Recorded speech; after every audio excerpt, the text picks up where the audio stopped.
இன்னைக்கு என்ன ஒரே ஜாலியா, குஷியா டாட்டா காமிச்சுட்டு கிளம்புறேன்னு பார்க்குறீங்களா? வேற ஒண்ணும் இல்லங்க. மார்னிங் ஏர்லியரா எந்திரிக்க தேவையில்ல. ஸோ ஒரு 9 மணி போல தான் கிளம்பி போணும் கம்பத்துக்கு. மெயினா எங்க ஊரு கிளைமேட்ட ரசிச்சுக்கிட்டே போணும் எனக்கு. ஸோ அதனாலேயே இந்த மாரி டைமிங்ல போறது எனக்கு ரொம்ப பிடிக்கும். ஏன்னா ஏர்லியரா போனா அந்த இருட்டுல ஒண்ணுமே தெரியாது. பட் இந்த மாரி டைமிங்ல போறப்ப நல்லா சில்லுன்னு காத்தடிக்குங்க. அதோடவே எந்த சைடு திரும்பினாலும் நல்லா பச்சை கலர்ல ஒரு போர்வைய போட்ட மாதிரி இருக்கும் எங்க ஊரு.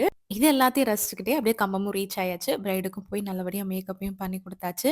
ஸோ நிக்காலுக்கும் நம்ம தான் பண்ணி குடுத்துருந்தோம். அவ்ளோ காம்ப்ளிமெண்ட்ஸ் குடுத்துட்டே இருந்தாங்க. போக போக அவ்ளோ க்ளோ குடுத்துருச்சு சிஸ். வந்த எல்லாருமே சூப்பரா இருக்குன்னு சொன்னாங்கன்னு அவ்ளோ காம்ப்ளிமெண்ட்ஸ் குடுத்துட்டே இருந்தாங்க. ஸோ அன்னைக்குமே அவங்களுக்கு பிடிச்ச மாரி சூப்பரா பண்ணியாச்சு. ஸோ நீங்க தான் என்னோட 2 ஈவென்ட்டுக்குமே பண்ணணும் அப்படின்னு சொல்லி நம்மள்ட்ட புக் பண்ணியிருந்தாங்க. ஸோ அதுக்காண்டியே பெஸ்ட்டா பண்ணி குடுத்துருந்தோம். ஹிஜாப் ட்ராப்போடயே. ஸோ அவங்களோட ஃபீட்பேக்கையும் ஷேர் பண்ணியிருந்தாங்க. அல்ஹம்துலில்லாஹ் எனக்கு ரொம்ப பிடிச்சு ரொம்ப சாட்டிஸ்ஃபைடா இருக்கு.